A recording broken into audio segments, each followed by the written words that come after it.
Alors, la correction du troisième exercice de ce DS, il s'agissait du deuxième problème de EM Lyon 2022.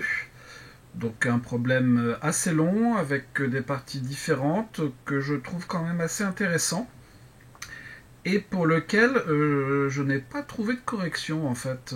Alors bon, pas de problème, hein, je vais le corriger, hein, voilà. Mais Mister Prepa et ainsi de suite, tous ces sites-là, ils donnent une correction très partielle puisque ça s'arrête à la question 5B ou 6A, je ne sais plus, quelque chose comme ça, et tout le reste du problème n'est pas corrigé. Donc, eh bien, vous allez avoir une correction entière de ce devoir avec la vidéo en plus et pas que l'écrit. Donc, trois parties à ce devoir, à cet exercice. La première partie concerne des propriétés des nombres de Catalan. C'est-à-dire qu'on a une étude d'une suite qui débouche sur l'étude d'une série et d'une fonction. Donc, allons-y pour la partie A.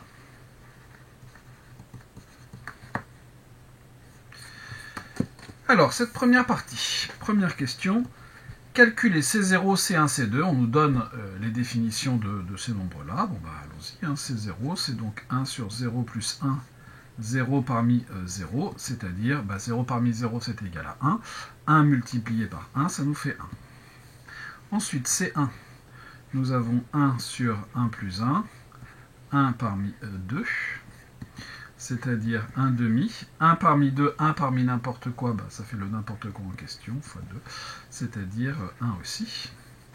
Et C2, nous avons donc 1 parmi 1 tiers de 2 parmi 2 fois 2, 4.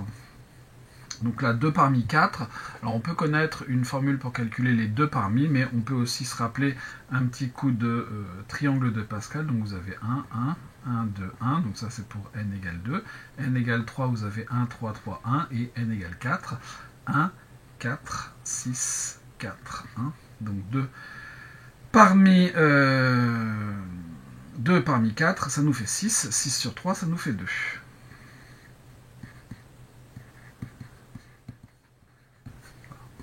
On n'en a plus besoin, mais comme ça vous voyez d'où ça sort.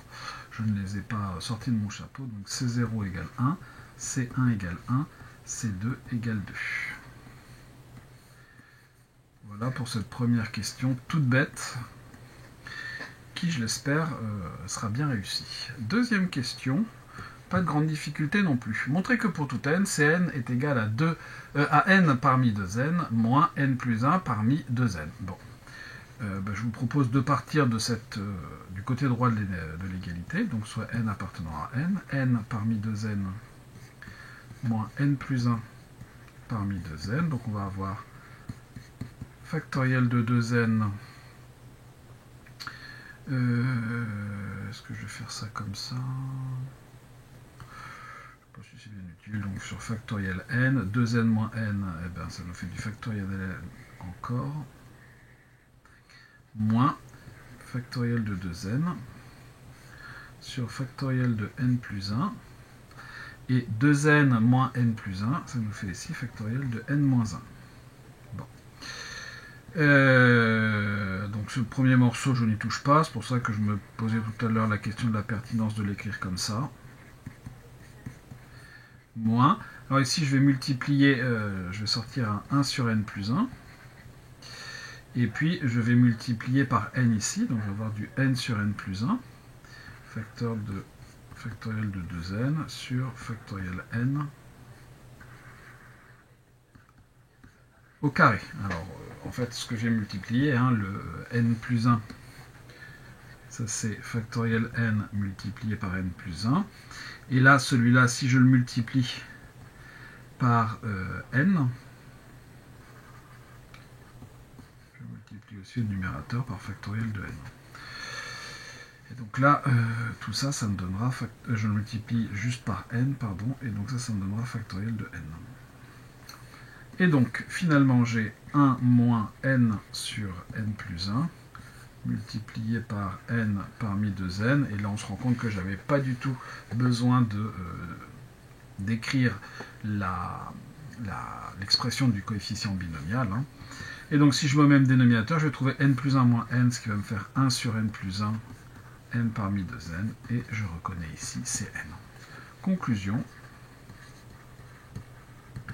pour tout n appartenant à n, Cn égale, hop hop hop, 1 sur n plus 1, n parmi 2n. Non, ça on le savait déjà. Donc on a n parmi 2n moins n plus 1 parmi 2n.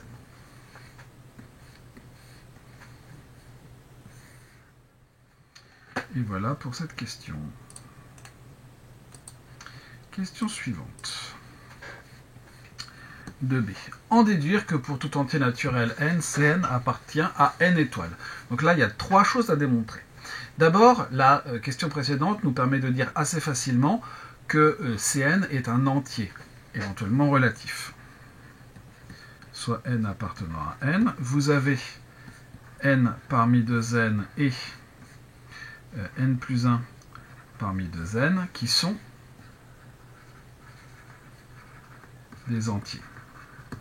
Donc, on en conclut que Cn qui est égal à cette chose-là appartient à Z. Première chose. Donc on sait déjà que c'est un entier. Ensuite, pourquoi est-ce qu'il va être positif? Or, Cn est aussi égal à 1 sur n plus 1, n parmi 2n, qui est supérieur ou égal à 0. Vous avez un entier qui est supérieur ou égal à 0, d'où Cn appartient à n. Et maintenant, est-ce que Cn peut être égal à 0? Cn est égal à 0 si et seulement si n parmi 2n est égal à 0. Comme 2n est toujours supérieur ou égal à n, cela n'est possible. Comme 2n est plus grand que n, oui, on a n parmi 2n qui vaut factoriel de 2n sur factoriel n au carré, qui vaut 0 si et seulement si factoriel de 2n égale 0, ce qui est impossible.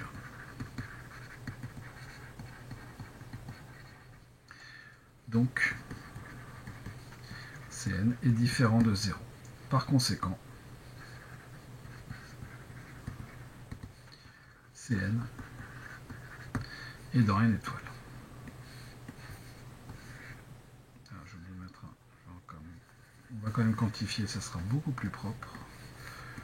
Pour tout n appartenant à n, Cn appartient à n étoiles. Donc là, je pense que c'est pas une question très compliquée, mais il faut bien penser à tous les éléments que je l'ai mentionnés. D'abord, on justifie que c'est un entier ou qu'il est positif, peu importe, mais on a besoin de justifier que c'est un entier, qu'il est positif, et ensuite qu'il est différent de 0. Question 3. Montrer que pour tout n appartenant à n, Cn plus 1 égale machin. Bon, bah, allons-y. Soit n appartenant à n. Cn plus 1, donc c'est 1 sur n plus 2, multiplié par n plus 1 parmi 2 facteurs de n plus 1, c'est-à-dire que l'on va avoir 1 sur n plus 2, 2 2n plus 2 en fait. Donc, factoriel de 2n plus 2, divisé par factoriel de n plus 1 au carré. Et donc, qu'est-ce que l'on va avoir? Donc je vais avoir du 2n plus 2, du 2n plus 1, et du 2n, du factoriel de 2n. Au dénominateur, j'ai du n plus 1 au carré, multiplié par n plus 2. Bon. Et multiplié par factoriel de n au carré. J'ai donc, si je décompose les choses là-dedans, du 2n plus 2 du 2n plus 1, du n plus 1, du n plus 2, et je multiplie ça par 1 sur n plus 1, factoriel de 2n sur factoriel de n au carré. Alors pourquoi j'écris ça comme ça? Parce que bien sûr ici, je vais reconnaître Cn. Et donc là-dedans, j'ai donc du 2 facteur de n plus 1 facteur de 2n plus 1 sur n plus 1 n plus 2, hop, multiplié par Cn. Ben, j'ai exactement ce que je voulais. Conclusion. Pour tout n appartenant à n, Cn plus 1 est égal à 2 facteur de 2n plus 1 sur n plus 2 Cn.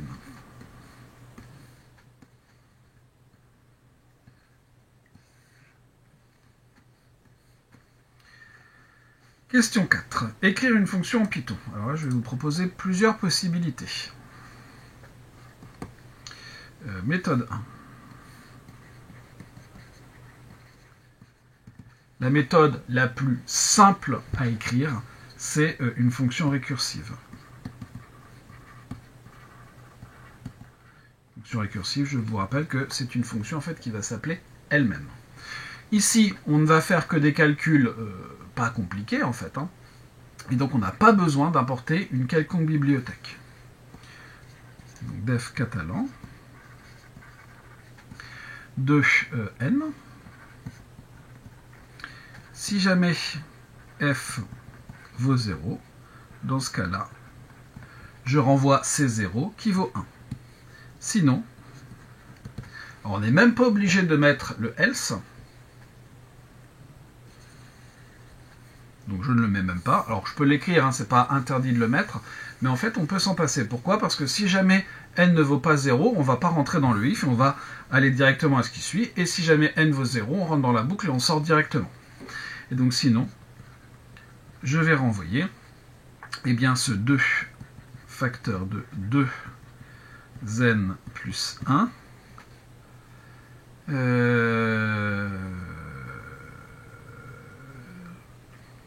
alors,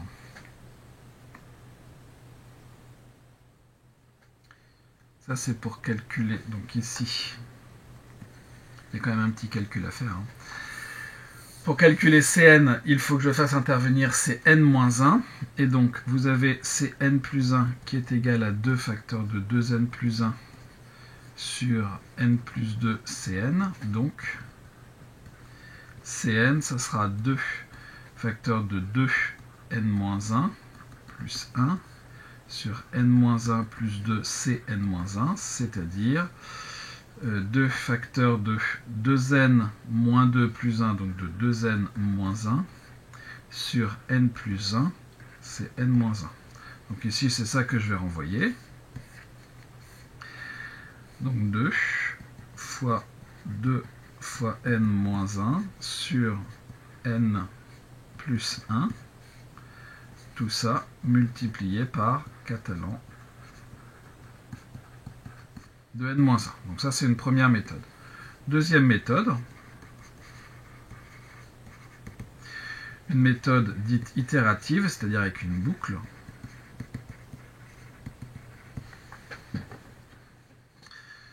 Quand je ferai une mise à jour, ça fait 10 minutes que ça me dit 1 minute.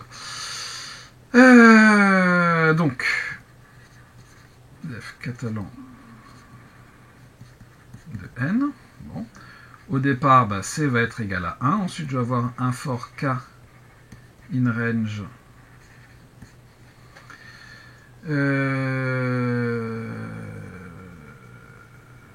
Donc, je vais devoir aller jusque N. Et donc, C va être égal à 2 fois K plus 1 sur K plus 2 multiplié par C, et à la fin de ma boucle, je renvoie C. Voilà deux méthodes différentes pour faire la même question. Question 5. Montrer que la suite Cn est croissante. Très bien. On a montré que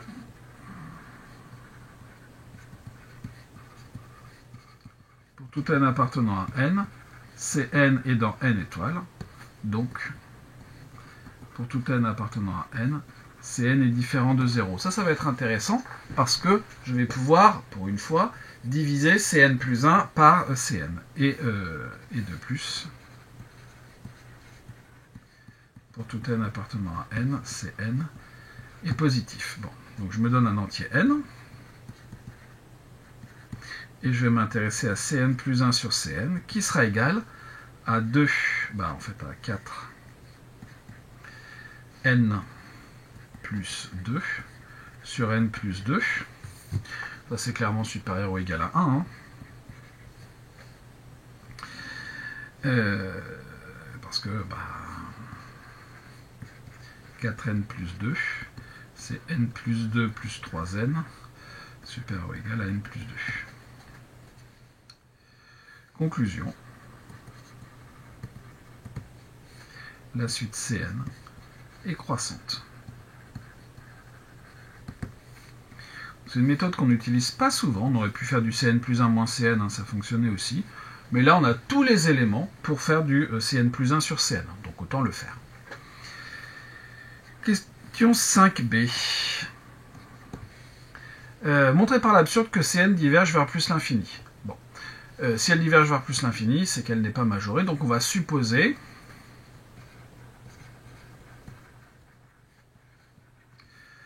que...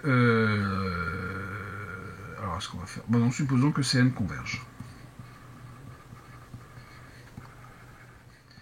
vers L appartenant à R. Alors, dans ce cas-là, qu'est-ce qui va se passer? Vous avez donc Cn plus 1 qui va tendre vers L lorsque n tend vers plus l'infini. Cn tend vers L lorsque n tend vers plus l'infini. Et 2 facteurs de 2n plus 1 sur n plus 2 qui équivaut à 4n sur n, c'est-à-dire à 4, va tendre vers 4 lorsque n tend vers plus l'infini. On a alors, par passage à la limite,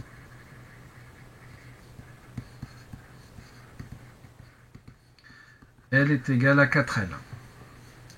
Ce qui revient à dire que L est égal à 0. Or, Cn est croissante.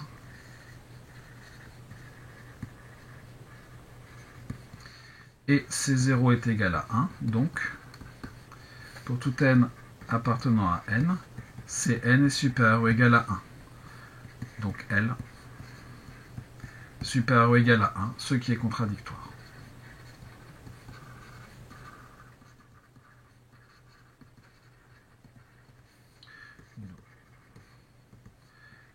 Cn diverge. Alors Cn, je vais plutôt dire les choses comme ça. Cn est croissante et ne converge pas. Ce ne serait pas forcément vrai si la suite Cn n'était pas croissante. Toutes les suites monotones, il ne peut leur arriver que deux choses. Soit elles tendent vers l'infini, plus ou moins suivant qu'elles sont croissantes ou décroissantes, soit elles convergent. Il n'y a pas d'autre possibilité. Ici, comme elle est croissante et qu'on vient de démontrer qu'elle ne converge pas, eh bien alors,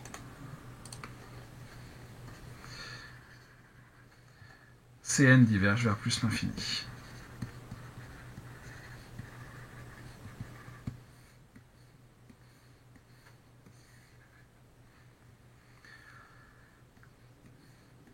C'est réglé pour cette question 5. Question 6. Alors je crois que c'est à partir de là que ça n'est plus corrigé dans le corrigé, parce que je vais vous proposer une méthode pour cette question 6a que je trouvais un petit peu longue. Et c'est en cherchant s'il n'y avait pas un corrigé plus simple que je me suis rendu compte qu'il n'y en avait pas. Donc je vais vous proposer une méthode longue, mais c'est pas grave. Donc je me donne K appartenant à n étoiles, Ck plus 1 sur Ck, c'est égal, d'après la question 3, à 2 facteurs de 2k plus 1 sur k plus 2.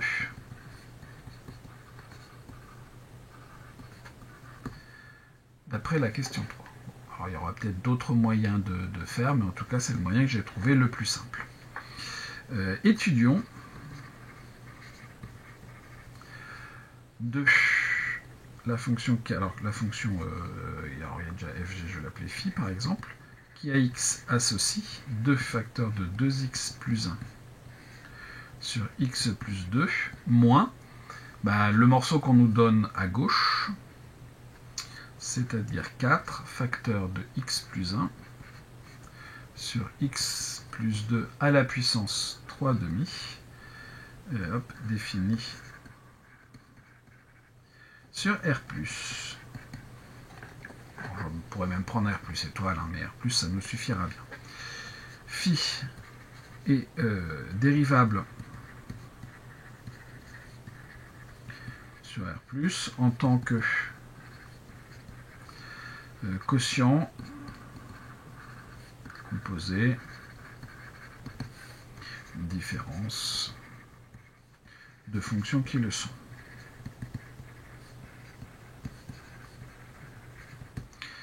Et c'est là qu'il va y avoir un petit peu de travail, parce que voilà, ça demande du travail que de dériver cette chose-là. Soit x appartenant à R+, phi' de x va être égal. Alors je vais réécrire phi d'abord. Phi de x. Je peux mettre le 4 en facteur. Facteur de... ici, je vais avoir du x plus 1 demi sur x plus 2. Alors, est-ce que c'est judicieux d'avoir mis le 4 en facteur? Je ne sais pas trop. Mais c'est pas très grave. La puissance 3 demi. Donc, phi' de x, je vais avoir le 4, ça c'est sûr, facteur 2. Je vais donc avoir une fois x plus 2 moins x plus 1 demi multiplié par 1 sur x plus 2 au carré, moins, j'ai quelque chose de la forme u à la puissance n, donc j'ai du n. Ensuite j'ai du u', donc je vais avoir une fois x plus 1, moins x plus 1, moins x, une fois, pardon, x plus 2, moins x plus 1 fois 1, le tout sur x plus 2 au carré, donc n u', u puissance n moins 1.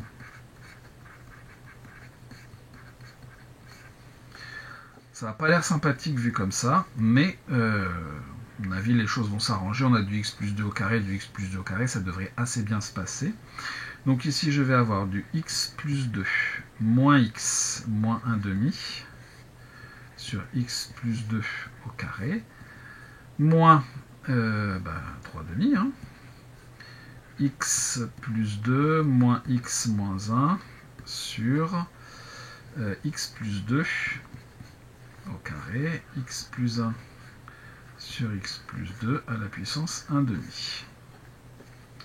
C'est-à-dire 4, x plus 3 demi, non même pas x, ici j'ai x moins x, ça s'en va, 2 moins 1 demi, il me reste 3 demi, sur x plus 2 au carré, moins, ici j'ai une fois 3 demi, donc 3 demi, sur x plus 2 au carré, multiplié par x plus 1 sur x plus 2 à la puissance 1 demi. Bon. J'ai donc du 4 fois 3 demi, donc du 12 demi, c'est-à-dire du 6, multiplié par 1 sur x plus 2 au carré, 1 moins x plus 1 sur x plus 2 à la puissance 1 demi. Et là, je vais m'arrêter de développer. Pourquoi? Parce que cette chose-là est positive, évidemment. Là, j'ai un carré, c'est positif. Et ensuite, pour tout x appartenant à R+, vous avez x plus 1 qui est inférieur ou égal à x plus 2. Donc, x plus 1 sur x plus 2 est inférieur ou égal à 1.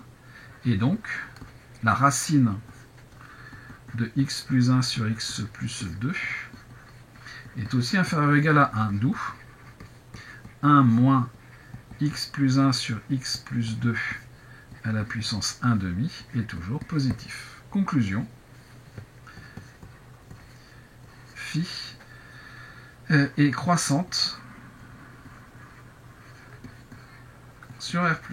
Donc si on regarde rapidement le tableau de variation de cette fonction phi,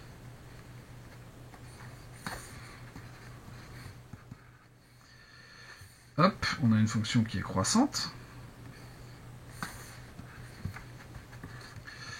Et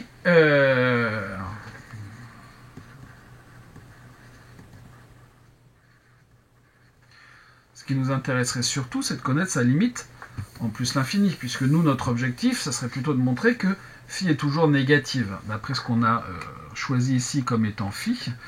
J'ai pris ce qui est ici, donc ce que j'ai au milieu, ce que j'ai à droite, et donc il faudrait que je montre que c'est toujours négatif. Donc je vais plutôt m'intéresser à la limite en plus l'infini. Je pourrais calculer phi de 0, mais ça n'a pas grand intérêt ici. La limite, lorsque x tend vers plus l'infini de phi de x, c'est donc la limite lorsque x tend vers plus l'infini de 4 facteur de x plus 1,5 sur x plus 2 moins x plus 1 sur x plus 2 à la puissance 3,5. Or, eh bien, x plus 1,5 sur x plus 2 est équivalent en plus l'infini à 1, et x plus 1 sur x plus 2 aussi. Donc, x plus 1 sur x plus 2 à la puissance 3,5 est équivalent en plus l'infini à 1. On en déduit que la limite lorsque x tend vers plus l'infini de phi de x, ça va être 4 fois 0, c'est-à-dire 0. Conclusion. Pour tout x appartenant à R+, vous avez phi de x qui est inférieur ou égal à 0. Et donc de là, on en déduit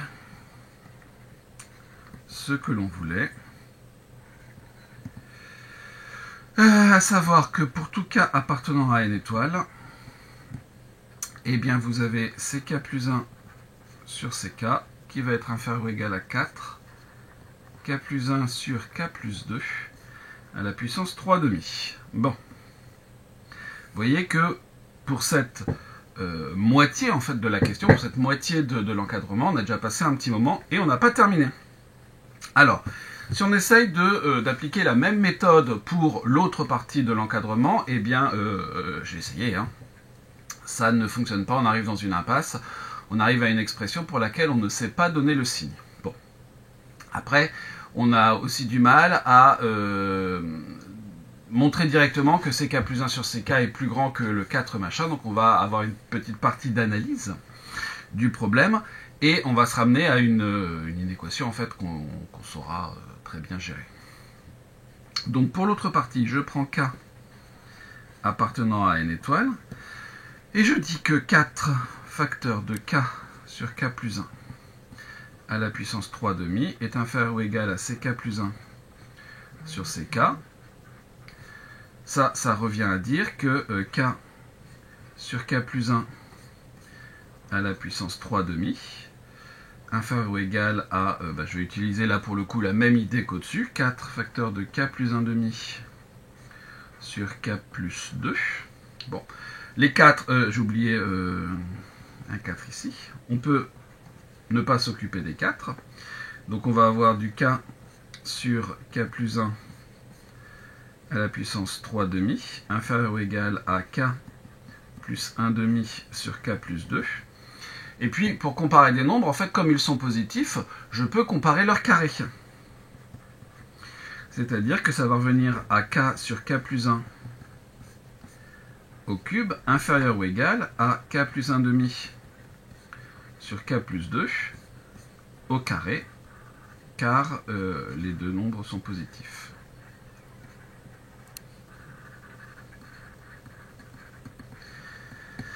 Et donc, on est amené à comparer ces deux valeurs. On va donc s'intéresser au signe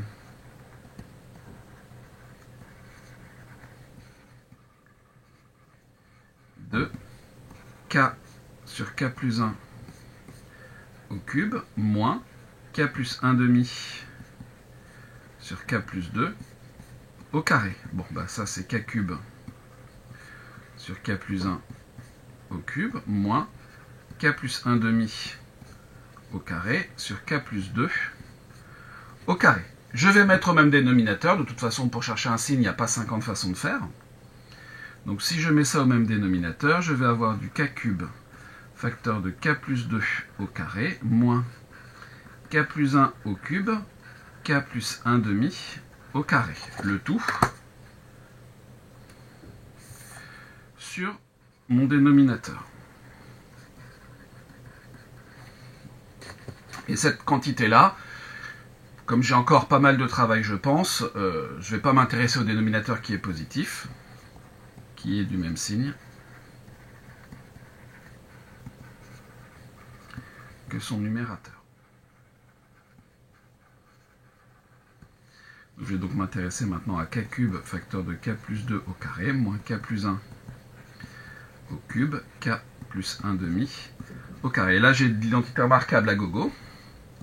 Donc k cube facteur de k carré plus 4k plus 4 moins k plus 1 au cube. Donc là c'est bien de connaître ces identités remarquables de degré 3. Je vais avoir du k cube plus 3k carré plus 3k plus 1. Si vous ne connaissez pas ces identités remarquables, binôme de Newton, ou alors vous développez k plus 1 au carré que vous multipliez par k plus 1.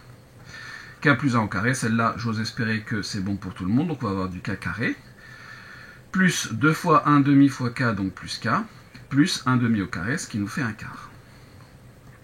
Alors, si je développe, je vais donc avoir du k puissance 5, plus 4 k puissance 4, plus 4 k au cube, moins. Alors là, il y a beaucoup de choses à développer, donc on va faire les choses doucement pour être sûr de ne pas en oublier. K au cube multiplié par k au carré, ça va faire du k puissance 5. Donc ça c'est bien, les k puissance 5 vont se simplifier, ça sera très bien. Plus, je vais avoir du k puissance 4, plus 1 quart de k au cube. Plus, ensuite je vais tout multiplier par 3 au carré, donc je vais avoir du 3k puissance 4. Ah, là ça a l'air d'être assez intéressant, parce que je vais avoir donc du k puissance 4, 1, et je ne devrais plus non plus avoir de k puissance 4, donc ça c'est plutôt pas mal. Plus 3k puissance 4, plus, j'aurais dû éviter de faire cette remarque, puisque là je suis un petit peu perdu. Donc 3k au carré multiplié par k, ce qui nous fait bien du 3k au cube, plus 1 quart, alors donc multiplié par 3, donc 3 quarts de k au carré. Plus, on va avoir la même chose en multipliant par 3k, donc ce qui va me redonner du 3k au cube, plus 3k au carré, plus 3 quarts de k, et plus ma constante, enfin, multiplication par la constante, plus k, plus 1 quart. Donc ça fait beaucoup de choses, mais ça devrait assez bien se passer. Donc le k puissance 5 moins k puissance 5, ça va bien. Ensuite, on a du 4k puissance 4 moins 3 moins 1, je dis dans l'autre sens, mais bref, il n'y en a plus non plus. Alors les k au cube, là, ça marche moins bien. Donc les k au cube, on en a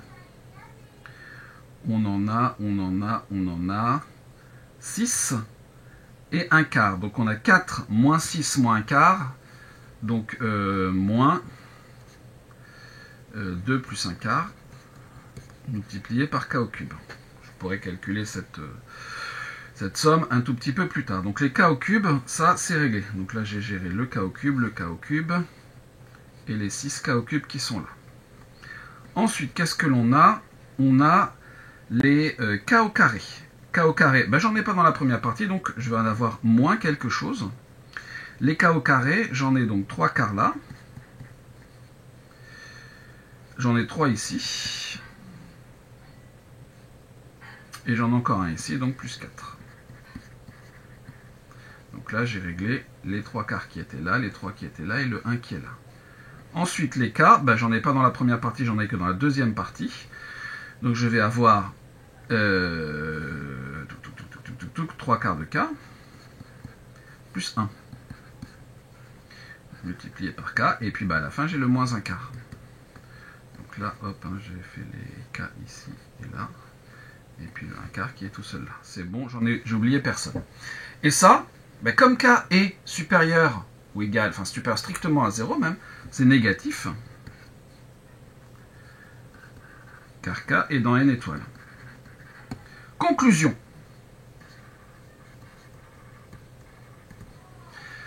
Eh bien, si je remonte tout ça, j'ai bien démontré cette partie-là, donc je démontre ça.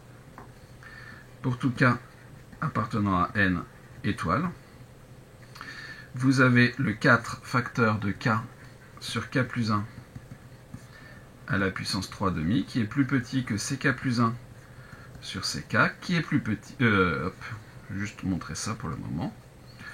Ça, c'est la conclusion de ce que je viens de faire. Conclusion générale, c'est une question assez longue. Pour tout k appartenant à n étoiles, vous avez bien 4 facteurs de k sur k plus 1 à la puissance 3 demi, qui est inférieur ou égal à ck plus 1 sur ck, qui est inférieur ou égal à 4. Facteur de k plus 1 sur k plus 2, le tout à la puissance 3 demi. Typiquement, ce genre de question, je ne sais pas si ça vaut la peine de passer autant de temps pour ça, d'autant plus qu'on vous donne le résultat dans la question. Après, il faut voir si vous arrivez à faire le reste assez rapidement. Ça vaut bien évidemment le coup de réussir ça. En déduire que pour tout n appartenant à n, Cn est compris entre ces deux valeurs. Alors, pour cette question, on peut penser à une récurrence. La récurrence, elle fonctionne très bien pour le côté gauche, c'est-à-dire pour montrer que Cn est supérieur à 4 puissance n sur n racine de n, et elle ne fonctionne pas du tout pour le côté droit. Et quand je dis qu'elle ne fonctionne pas du tout, c'est que si on utilise la question 6a et l'hypothèse de récurrence qui serait dans ce cas-là Cn plus petit que racine de 2 sur 2, 4 puissance n sur n racine de n, eh bien ça ne colle pas puisque le produit de ces deux choses-là est plus grand que le racine de 2 sur 2, 4 puissance n plus 1 sur n plus 1 racine de n plus 1. Donc il n'y a aucun espoir que ça puisse coller pour une récurrence. Donc il faut analyser la question autrement. Alors on peut très bien se dire, je vais faire une récurrence pour la partie gauche et traiter autrement la partie droite, pourquoi pas. Mais ça me paraît assez peu judicieux. Si on revient à la question 6a, elle est formulée d'une certaine façon. On a à gauche et à droite des fractions à la puissance 3,5, et au milieu on a ck plus 1 sur ck. Il n'a pas été écrit à cette question 6a, ck plus 1 compris entre temps et temps, mais bien ck plus 1 sur ck. Et ça c'est très certainement pour nous induire un certain raisonnement qui ne serait pas la récurrence, puisque sinon je pense qu'il y aurait eu écrit ck plus 1 compris entre 4 sur machin multiplié par ck, et même chose de l'autre côté de la double inégalité. Donc il faut penser à autre chose. Comment est-ce qu'à partir de ck plus 1 sur ck, on peut obtenir ce Cn? Eh bien, on a des fractions avec le numérateur et le dénominateur qui ont juste un rang de décalage, et on peut penser à du télescopage, mais alors pas du télescopage de somme, puisque la somme ça ne cadrera pas bien avec ces quotients, mais plutôt à du télescopage de produit. Si je veux faire apparaître Cn, eh bien il va falloir que je fasse le produit des ck plus 1 sur ck, en partant de k égale 1, puisqu'on nous dit pour tout k appartenant à n étoiles, jusque k égale n moins 1 pour faire apparaître le Cn. Donc je vais me donner un entier n dans n étoiles, et je vais commencer par calculer le produit, pour k allant de 1 à n moins 1, des ck plus 1 sur ck. Et là, alors soit vous êtes à l'aise avec le télescopage de produit, soit vous ne l'êtes pas, donc je vais faire l'hypothèse que vous ne l'êtes pas. Et donc ça, un produit de fraction, c'est le produit des numérateurs sur le produit des dénominateurs.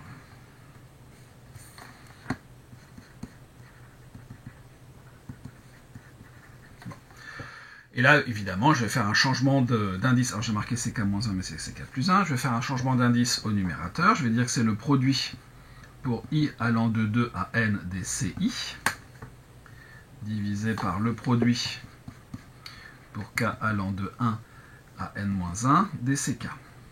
Donc, en posant k plus 1 égale i. Bon. Et si on regarde, les choses vont se simplifier. Alors, je pourrais détailler encore plus, mais une fois qu'on a écrit ça, je pense que c'est assez clair qu'il va nous rester au numérateur Cn, et au dénominateur, il va nous rester C1. C'est-à-dire que on aura Cn, puisque on a montré au début, si ma mémoire est bonne, que C1, tout comme C0 d'ailleurs, étaient égaux tous les deux à 1. Donc, on a réussi à faire apparaître Cn. Bon.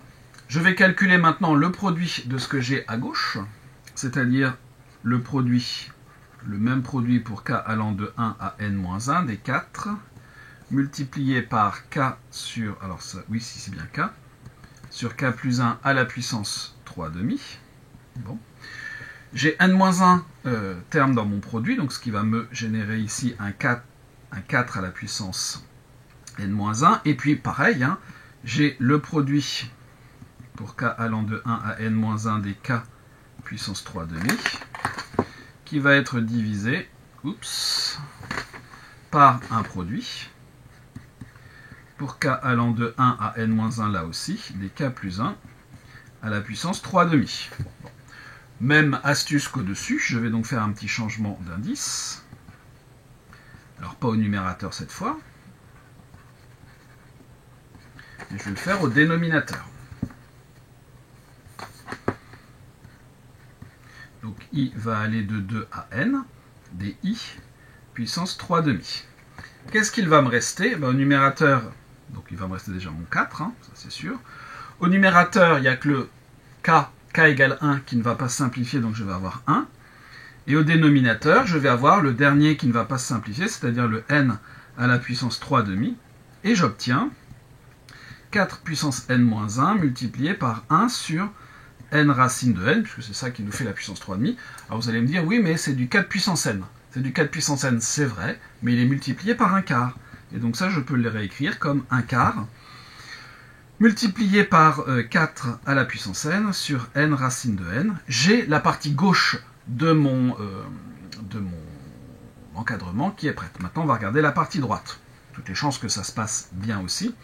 Donc je vais là aussi regarder le produit pour k allant de 1 à n-1 des racines de 2 sur 2 multiplié par 4 à la puissance n sur... Alors non, pardon, ça c'est ce que je veux obtenir. Donc du 4, k plus 1 sur k plus 2, le tout à la puissance 3,5. Bon, même astuce que j'ai fait déjà 2 fois. Donc 4 puissance n-1, le produit pour k allant de 1 à n-1 des k plus 1 puissance 3,5 divisé par le produit pour k allant de 1 à n-1 des k plus 2 puissance 3,5. Bon. Là aussi, je vais faire un changement d'indice. Où est-ce que j'ai intérêt à faire un changement d'indice? Là aussi au dénominateur. Donc 4 puissance n-1. Le produit pour k allant de 1 à n-1 des k plus 1 puissance 3,5 divisé par le produit. Donc mon idée c'est de faire apparaître des k plus 1. Alors on pourrait sans doute faire 2 changements d'indice pour faire apparaître des k des deux côtés, mais est-ce bien utile? Je ne sais pas. Donc des i plus 1 puissance 3,5. Donc toujours pareil en posant i égale k plus 1. Donc i va aller de 2 jusque n. Et donc je vais obtenir du 4 puissance n-1. Là aussi les choses vont se simplifier. Qu'est-ce qu'il va me rester? Au numérateur, il va me rester ce qui se passe pour 1, donc du 2 à la puissance 3,5. Divisé au dénominateur par ce qui se passe juste quand i égale n, c'est-à-dire que je vais avoir du n plus 1 à la puissance 3,5. C'est bien ça. Et là, c'est pareil, je vais découper mon 2 puissance 3,5 en plusieurs choses. Donc je vais avoir du 4 puissance n-1 multiplié par 2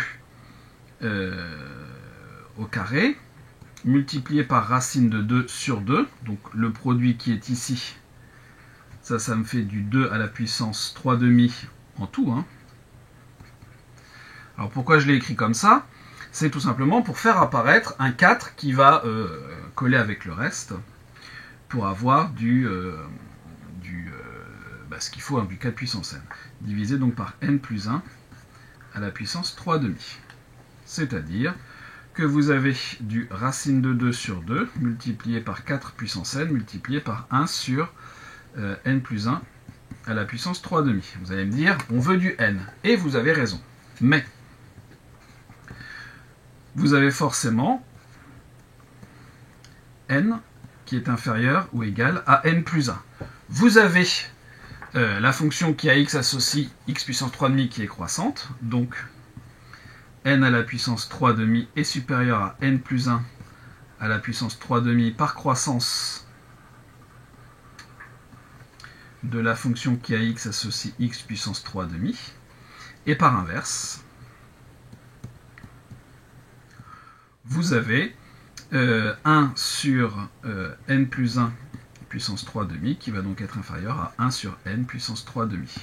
D'où ce que l'on veut, c'est-à-dire que le produit pour k allant de 1 à n-1 d 4k plus 1 sur k plus 2 à la puissance 3 demi est inférieur ou égal à racine de 2 sur 2 multiplié par 4 puissance n sur n racine de n. Bon, il y a quand même pas mal de travail et on n'a pas encore fini là non plus. Et donc, conclusion, comme pour tout cas appartenant à n étoiles, vous avez 4 multiplié par k plus 1, k sur k plus 1 à la puissance 3 demi qui est inférieur ou égal à ck plus 1 sur ck qui est inférieur ou égal à 4 sur k plus 1, k plus 2 à la puissance 3 demi d'après la question qui avait déjà été longue à faire, qui est la 6a. On en déduit par produit. Alors attention, les produits dans les encadrements, il faut que tout le monde soit positif. Par produit de quantité positive. Parce que bien sûr, ici, tout ce petit monde-là est positif. Que le produit pour k allant de 1 à n-1 des 4 k sur k plus 1 à la puissance 3 demi est inférieur ou égal au produit pour k allant de 1 à n-1 des ck plus 1 sur ck, lui-même inférieur ou égal à le produit pour k allant de 1 à n-1 des 4 k plus 1 sur k plus 2 à la puissance 3 demi.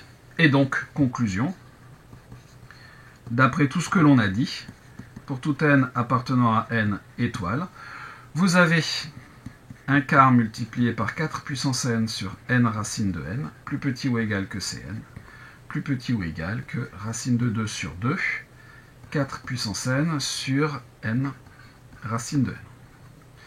Donc là, une question pas tout à fait habituelle parce que les produits télescopiques, en plus, on n'a pas l'habitude de les rencontrer. C'est pour ça que je pense que la question méritait d'être posée en devoir.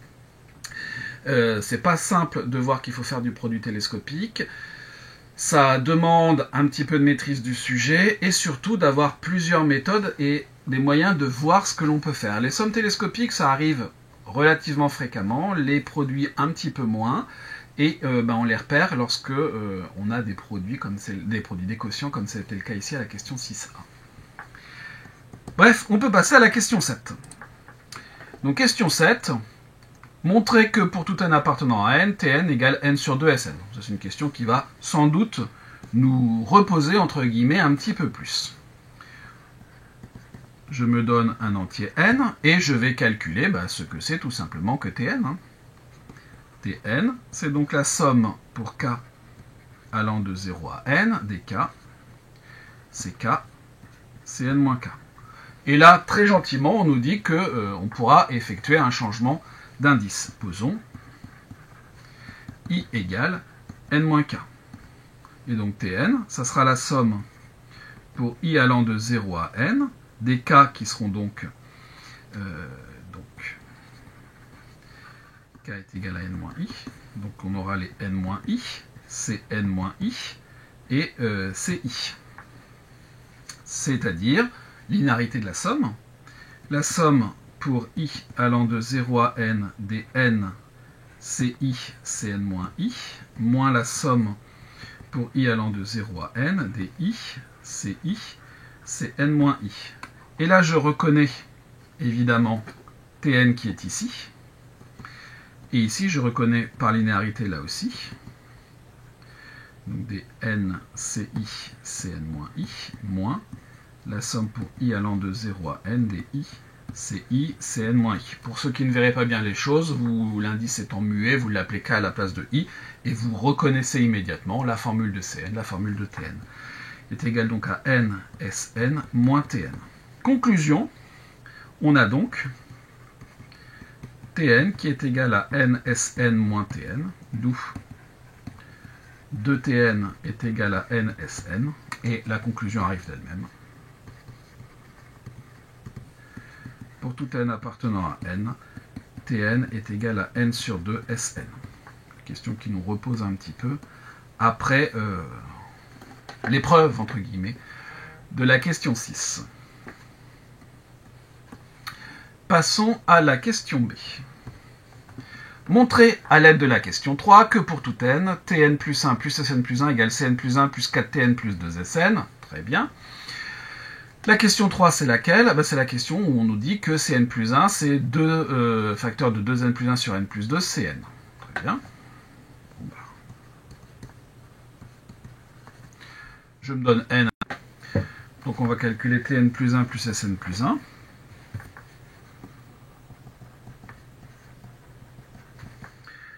Bon, donc on a, avec la bonne écriture, ça sera mieux, une somme pour k allant de 0 à n plus 1 de k, c'est n plus 1 moins k, plus une somme, avec les mêmes bornes, de la même chose, mais sans le k initial. De ces deux sommes, je peux en faire une seule. Donc je vais avoir ici du k plus 1, ça c'est intéressant, c'est k, c'est n plus 1 moins k. Bon. Alors, je n'ai plus qu'une seule somme, et ici, ce qu'il serait sans doute intéressant de faire, c'est de faire un petit changement d'indice qui transformerait, par exemple, le k plus 1 en autre chose. Il serait sans doute intéressant, comme on nous dit à la question 3 que c'est k plus 1 finalement, c'est 2 facteurs de 2k plus 1 sur k plus 2, c'est k, donc il faudrait, ça serait sans doute bien ici de faire apparaître un k plus 2, c'est-à-dire en fait avec un changement d'indice, donc un i plus 2, et un i plus 2 ça pourrait se faire avec du i qui serait égal à k moins 1, et donc il ne faudrait pas partir de 0 mais de 1. Donc ici, je sors ce qui se passe lorsque k égale 0. Lorsque k égale 0, j'ai 1 fois C0 fois Cn plus 1, plus ma somme pour k allant de 1 à n plus 1, de k plus 1, ça ne change pas, c'est k, Cn plus 1 moins k. Et ensuite, il faudrait faire une petite translation d'indice pour se ramener à une somme pour k allant de 0 à n, et pour ça, on pourrait poser i qui serait égal à k-1.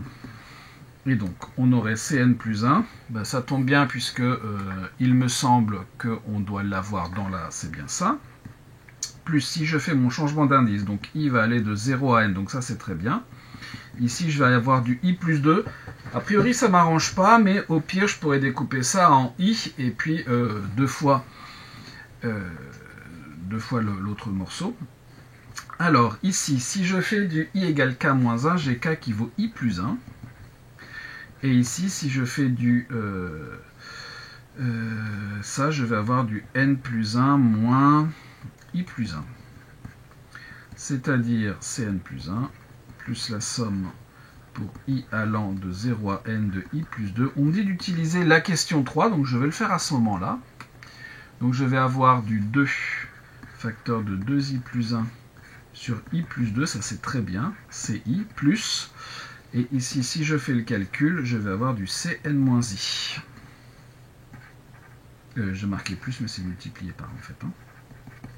Et là, c'est très bien, j'ai exactement les indices qui m'intéressent. Je peux même simplifier. Donc, ça, c'est plutôt intéressant. Donc je vais avoir du Cn plus 1, plus le 2 que je peux sortir, 2 fois la somme pour i allant de 0 à n des 2i plus 1, ci, cn moins i.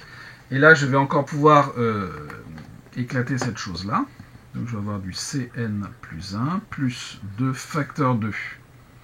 2 fois la somme pour i allant de 0 à n des i, ci, cn moins i, plus la somme pour i allant de 0 à n des 1 fois ci, cn moins i. Là, je reconnais tn, et là, je reconnais sn. Et donc, j'obtiens cn plus 1, plus 2 fois 2, 4 tn, plus 2 sn. Ouf. Conclusion. Pour tout n appartenant, alors est-ce que c'est n ou n étoile, je ne sais plus, c'est n. Tn plus 1 plus Sn plus 1 est égal à Cn plus 1 plus 4Tn plus 2Sn. Bon, une question qui ne demande pas beaucoup de calculs, mais qui demande de faire les bons regroupements et les bons changements d'indices, et c'est pas si évident que ça de le trouver. Question C, en déduire à l'aide d'un raisonnement par récurrence. Donc là, on a compris qu'il fallait faire un raisonnement par récurrence, sinon c'est qu'on ne sait pas lire. Et on va utiliser pour ça la question B. Donc, on va se donner n appartenant à n. On note Pn, la proposition, et bien Sn est égal à Cn plus 1. Pour ça, on sait qu'on va utiliser la question 7b, mais comme on n'a pas utilisé la question 7a, moi, je pense qu'il serait sans doute très judicieux de l'utiliser. Bon, toujours est-il que l'on va initialiser. Initialisation. Hop. Hop. S0, c'est quoi? Eh bien, c'est la somme pour k allant de 0 à 0 des C0, C0 moins 0, c'est-à-dire que ça vaut C0, c'est-à-dire 1. Et 1, c'est aussi égal à C1. Donc, pas de problème, P0 est vrai. Ça, c'est réglé. Ensuite, l'hérédité. On se donne un entier n dans n tel que Pn est vrai, c'est-à-dire tel que Sn est égal à Cn plus 1. Bon. Il va falloir s'intéresser à Sn plus 1. Sn plus 1, c'est quoi? D'après ce qui précède, c'est égal à Cn plus 1, plus 4Tn, plus 2Sn, moins Tn plus 1, d'après quoi? D'après la question 7b. Bon. Je vais avoir Cn plus 1, ça je n'y coupe pas, plus 4Tn. Qu'est-ce que je sais sur Tn? Tn, c'est n sur 2 Sn. Donc je vais avoir plus n Sn. Plus 2 Sn, bon ça n'a pas de problème, moins Tn plus 1, que je peux transformer en moins n plus 1 sur 2, Sn plus 1. Remarquez que j'aurais sans doute dû calculer, hop, je vais modifier, et ici j'ai donc n plus 1 sur 2 plus 1 facteur de Sn plus 1. Bon, c'est sans doute mieux comme ça, d'après la question 7a. Question 7a, on ne me l'a pas fait trouver par hasard. Et donc j'obtiens que n plus 1 sur 2 plus 1, donc plus 2, donc je vais avoir du n plus 1 plus 2, donc n plus 3 sur 2 Sn plus 1 est égal à Cn plus 1 plus n plus 2 multiplié par Sn, c'est-à-dire à Cn plus 1 plus n plus 2 multiplié par Cn plus 1 par hypothèse de récurrence.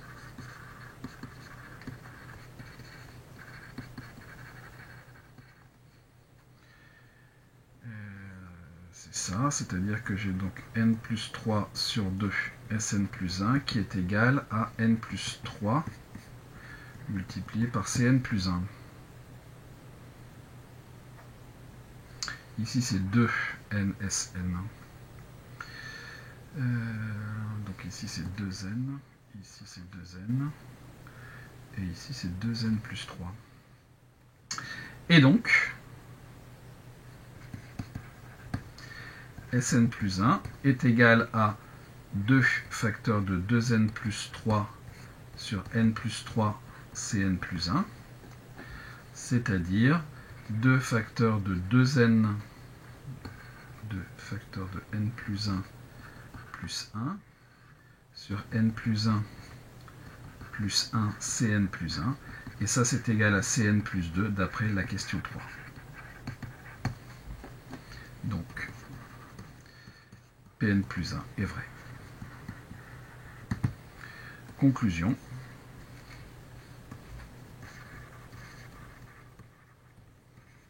Par principe de récurrence,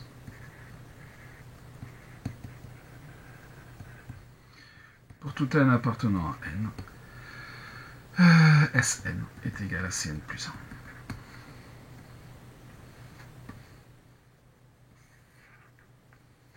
Et voilà pour cette question 7C. Hop. Question d'après. On passe à la question 8A. La question 8A, montrer que pour tout x, la série somme des Cnxn converge. Bon. Soit x appartenant à moins un quart, un quart. Alors je ne vais pas montrer qu'elle converge, moi je vais plutôt montrer de la convergence absolue. Alors est-ce qu'on pourrait peut-être faire autrement, mais la convergence absolue, je pense que ça ira très très bien. Je vais m'intéresser à la somme. À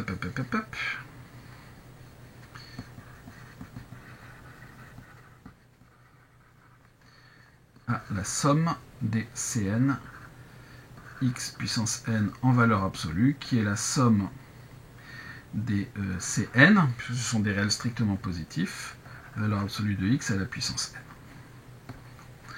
Or, on a pour tout x appartenant à moins un quart, 0 qui est plus petit que valeur absolue de x, qui est plus petit que 1 sur 4 à la puissance n. Par ailleurs, pour tout n appartenant à n étoile, et pour la convergence d'une série, on n'a pas besoin de savoir ce qui se passe pour les premiers termes, donc savoir que, enfin, pas savoir ce qui se passe en 0, c'est pas un souci. Vous avez Cn qui est inférieur ou égal à racine de 2 sur 2 multiplié par 4 puissance n sur n racine de n. Donc, pour tout n appartenant à n étoile, Cn, valeur absolue de x à la puissance n, va être inférieur ou égal à racine de 2 sur 2 multiplié par 4 puissance n sur n racine de n multiplié par 1 sur 4 puissance n, qui vaut racine de 2 sur 2, 1 sur n puissance 3 demi. Or, la série somme des 1 sur n 3 demi converge en tant que série de Riemann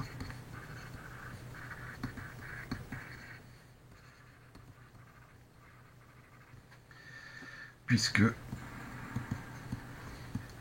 3 demi est strictement plus grand que 1. Donc, la somme des racines de 2 sur 2, 1 sur n puissance 3 demi converge. Et par comparaison,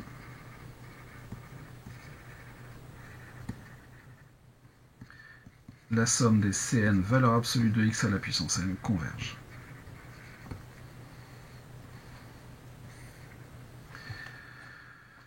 Donc, conclusion. La série dont on nous parlait dans cet exercice, c'est-à-dire la série somme des Cn x puissance n converge absolument.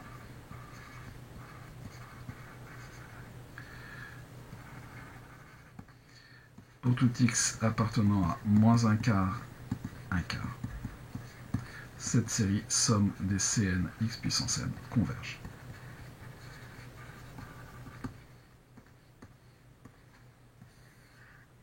Alors, vous allez me dire pourquoi j'ai pas mis pour tout x avant. Bah, ici, je m'étais choisi un x au départ. Et voilà ce que j'en déduis. On pose alors machin, on admet que f est continu sur A. Très bien. Question B. Justifier que pour tout n, ce produit est égal à la somme pour n égale 0 à 2n de la somme des... puis montrer que... D'accord, ok. Donc, un produit de deux séries.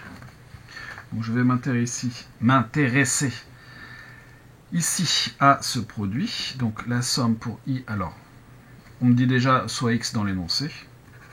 À grand N des cxi multiplié par la somme pour i pour j allant de 0 à grand N des cjxj. Ça sera quoi? Ça sera la somme pour i allant de 0 à grand N de la somme pour j allant de 0 à grand N des ci cj x puissance i plus j. Bon.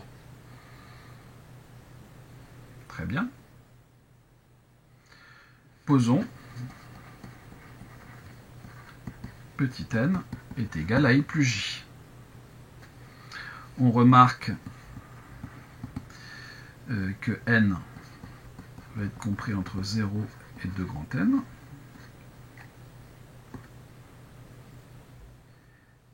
Et i par exemple, et j plutôt, qui sera égal à n-i. Donc, ce produit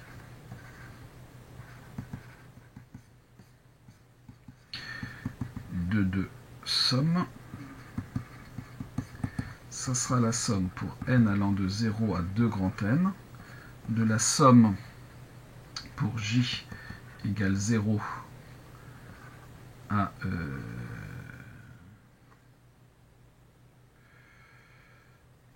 j est égal à n-i.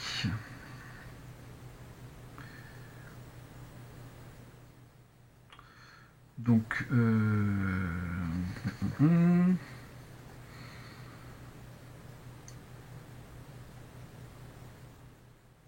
en fait, je fais un double changement d'indice en même temps. Donc, mon deuxième indice, mon j, il vaut au maximum petit n. D, C, n, C, n-i, x puissance n. C'est exactement ce qu'on voulait.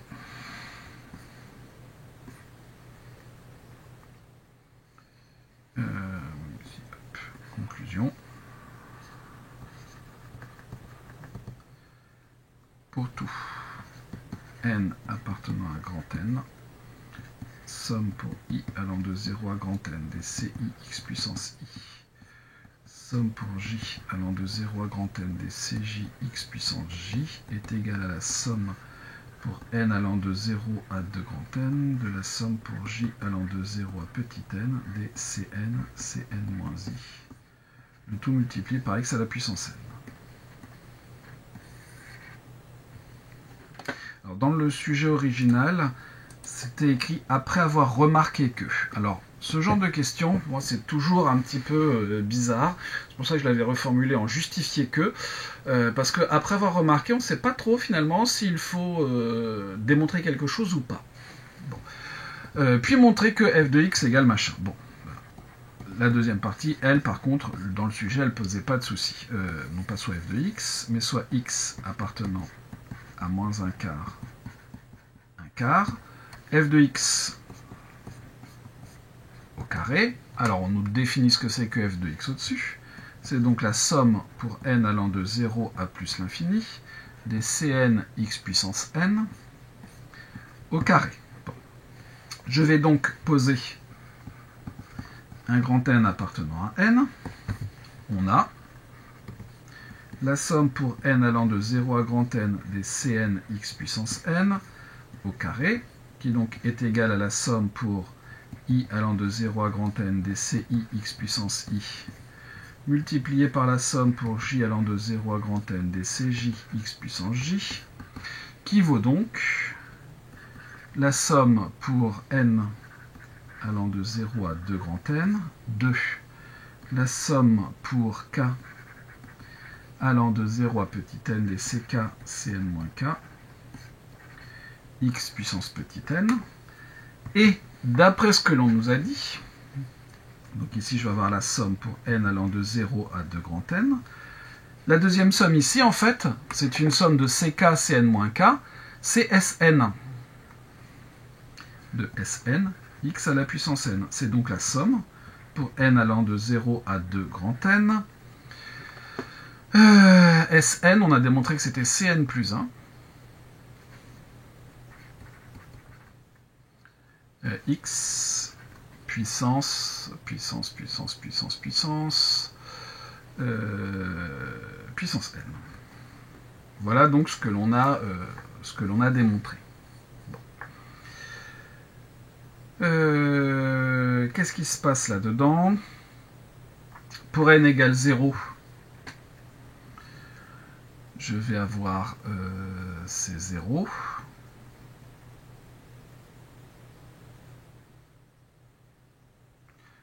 Non, on va tout simplement faire un petit changement d'indice. Égale donc la somme pour i allant de 1 à 2n plus 1 des ci x puissance i moins 1 en posant n plus 1 est égal à i. Et ensuite, on n'a plus qu'à faire tendre grand N vers plus l'infini.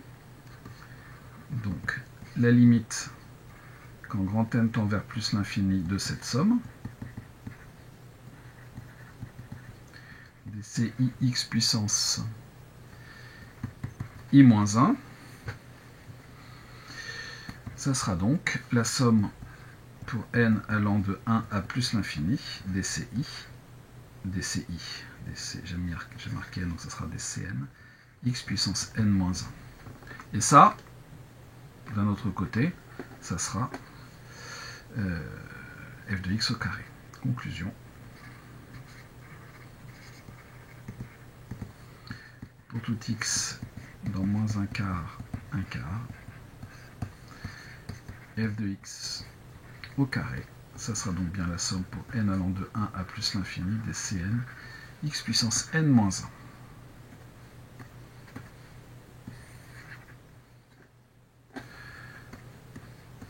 Passons à la question C. En déduire que pour tout x, g de x égale machin, bon bah, pareil, hein, soit x appartenant à moins un quart, on sait que g de x, c'est 2x f de x, bon. Donc, on me demande moi d'écrire g de x au carré, ça sera 2x f de x au carré, c'est-à-dire 4x carré f de x au carré, c'est-à-dire 4x carré, multiplié par la somme pour n allant de 1 à plus l'infini des cn x puissance n moins 1, d'après ce qui précède, hein. C'est-à-dire, je veux du 2x f de x,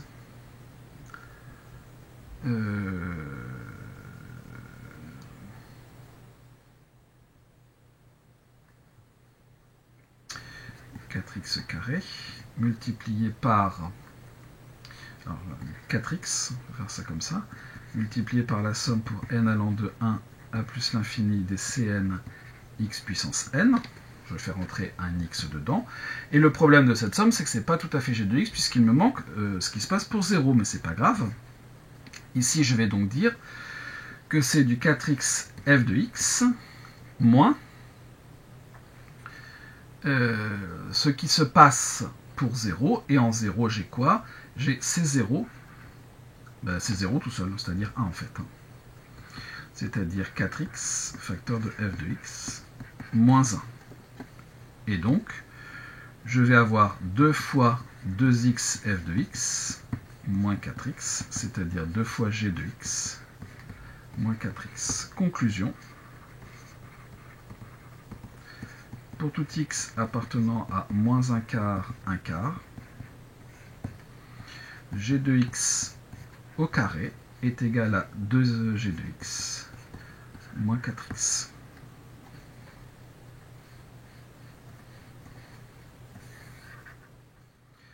Hop, encore une question de terminer. C'est des questions qui sont un petit peu plus abordables que les questions, la 6A. Même la 6B, elle n'était pas trop simple. Là, voilà, les choses coulent d'elles-mêmes. Question, c'était la B, question C. Montrer qu'il existe une fonction epsilon telle que g de x égale. Eh bien, si je me donne x dans moins 1 quart, qu'est-ce que l'on a? Vous avez que g de x au carré moins 2g de x plus 4x est égal à 0. Posons un grand X, par exemple, qui est égal à g de x. On a x carré moins 2 grands x, plus mon dernier morceau qui vaut 0. Petit coup de discriminant. B carré moins 4 fois A fois C. C'est-à-dire que je vais avoir 16 moins 16x, c'est-à-dire que j'ai 4 fois C, oui. C'est-à-dire que j'ai 16 facteur de 1 moins x. Mais x est strictement plus petit que 1, qui est positif même strictement, car x est strictement plus petit que 1. Donc vous avez deux racines, x1 qui est égal à moins b, moins la racine de votre discriminant,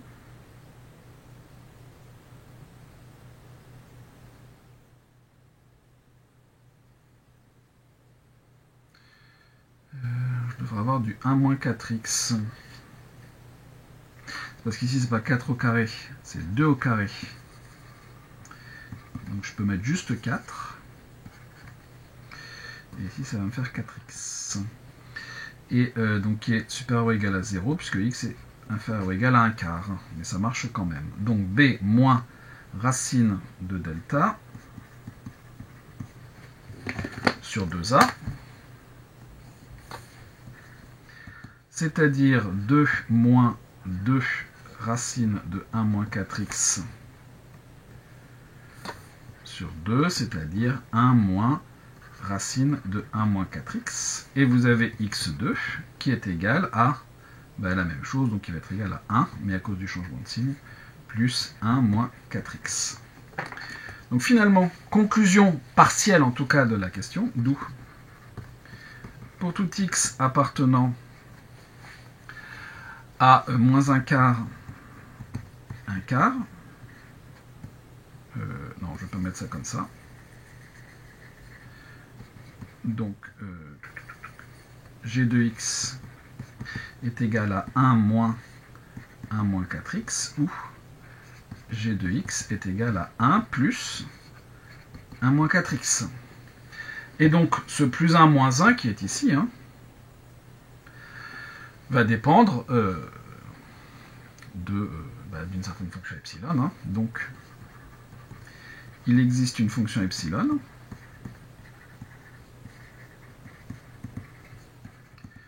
qui va de moins 1 quart, et qui ne peut prendre que deux valeurs, moins 1 et 1, telles que pour tout x appartenant à moins 1 quart, g de x, c'est 1, plus, alors c'est le plus qui a été choisi, epsilon de x, facteur de 1 moins 4x. On aurait pu très bien choisir moins epsilon, ça n'aurait strictement rien changé.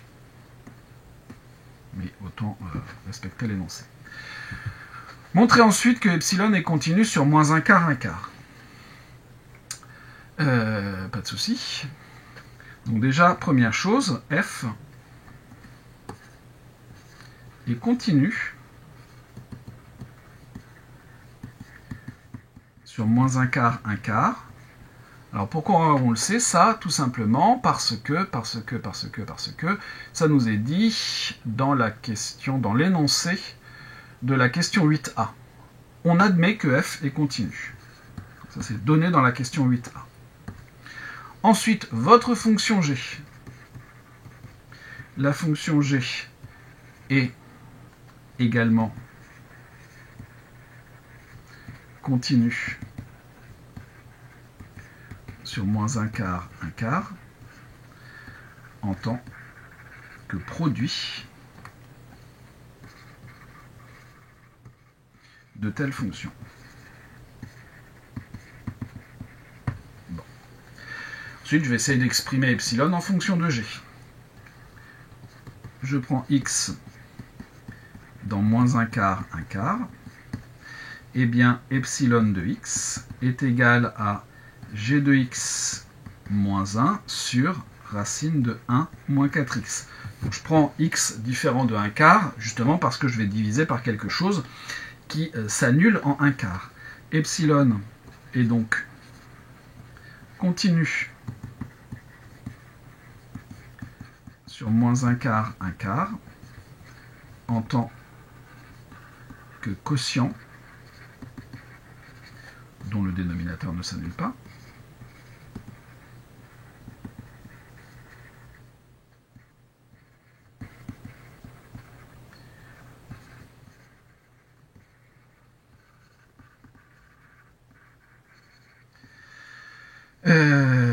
En tant que quotient de telle fonction. Alors je devrais marquer en tant que quotient est composé. Et donc j'ai bien démontré ce qu'il faut. Donc la fonction epsilon est continue sur moins un quart,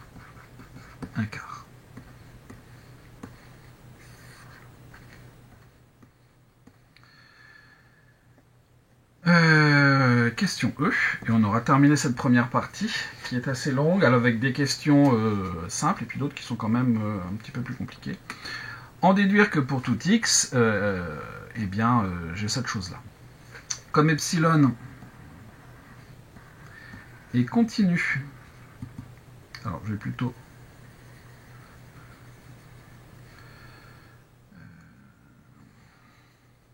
je vais faire les choses autrement.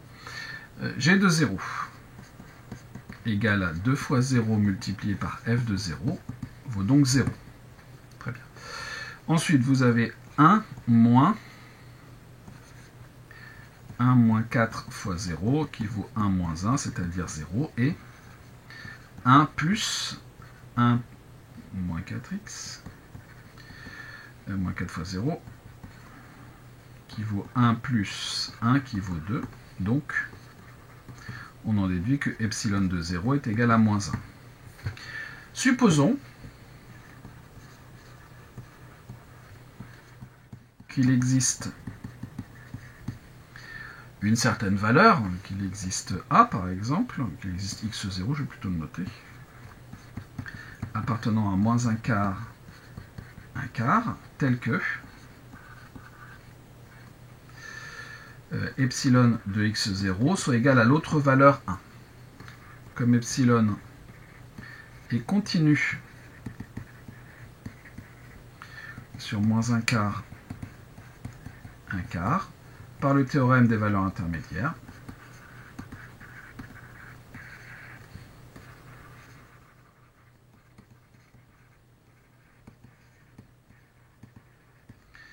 il existe un x1 appartenant à moins un quart, tel que epsilon de x1 serait égal à n'importe quelle valeur entre moins 1 et 1 à 0. Or, epsilon est à valeur dans moins 1, 1. C'est absurde. Donc, pour tout x appartenant à moins un quart, quart, vous avez g de x qui est égal à 1 moins 4x. En 1 quart,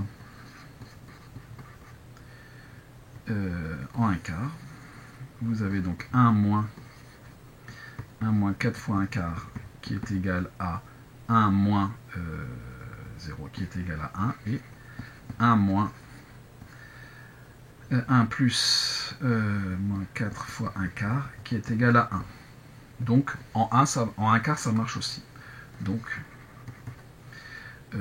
g de 1 quart va valoir 1 forcément, qui sera égal à 1 moins racine de 4 fois 1 quart. Conclusion, ben ça marche pour tous les réels de moins 1 quart, 1 quart. Pour tout x appartenant à moins 1 quart, 1 quart, g de x est égal à 1 moins racine de 1 moins 4x.